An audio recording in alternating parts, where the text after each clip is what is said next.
Hari tu hujan. Aku cakap lagi sekali, kakak Zara aku ni macam bela-bela tau. Hujan tau. Lepas tu dah nak balik ni. Lepas tu tiba-tiba kakak Zara aku kan, waktu tu hujan kat kubur, kakak Zara aku cakap macam ni dekat mak Zara aku. Cik, ni kubur ni macam mana? Lepas tu geramnya aku orang main mercun ni. Ya Allah, geramnya aku. Sudah-sudahlah tu main mercun. Stres. Dah. Besok nak kerja, nak sekolah. Tak payah nak main macam-macam. Stres aku tak aku. Duduk kampung bunyi mercun kat sini. Mercun. Bumbang. Aku ni bila bercerita bunyi macam tu aku lupa, faham tak?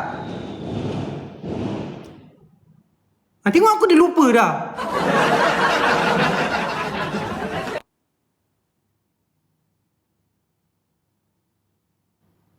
Ni siapa pula ni? Abai Kemenatan tak ada satu. Ni puteri mana ni?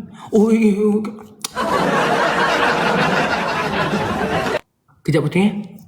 Nampak aku? Sebab aku ni mudah terganggu. Bila aku macam kita jenis fokus satu cerita, lepas tu benda lain mengganggu, macam tu. Wahidah tak apa, dia tak kisah. Dia kalau bercerita dia simpang siur ke lain pun tak apa. Dia memang kalau dia cerita satu masuk ke cerita 10, masuk ke cerita 7.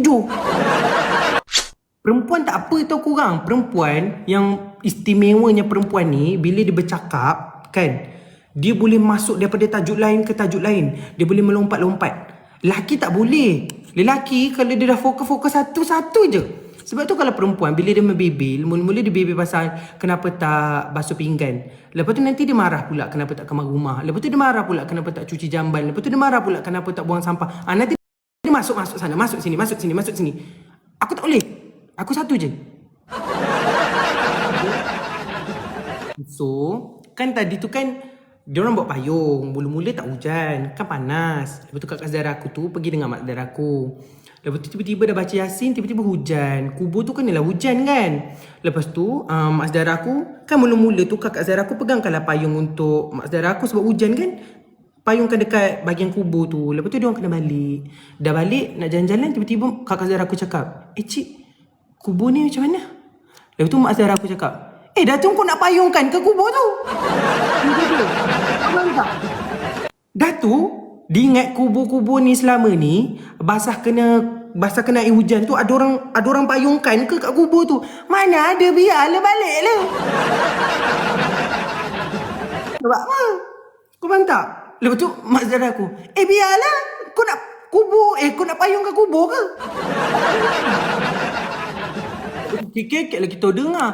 Dia nak payungkan kubur yang kena hujan. Dah tu selama-lama ni, kubur yang pernah kena hujan tu, ada orang payungkan ke? Tak ada. Biar je air tu kena tanah kubur. Macam tu. Biar dia basah macam tu. Lepas tu, aku pun pernah macam tu. Aku tak faham le. Soalannya pun, itu soalan Wahidah tu.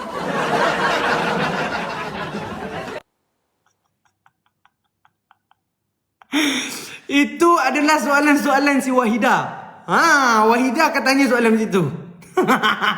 Sebab tu dia macam tu. Stres aku, panas aku.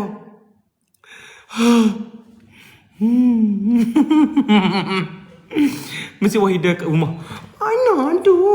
Aku tak cakap macam tu pun. Tak ada, Wahidah memang macam tu. Wahidah je tanya soalan-soalan macam tu.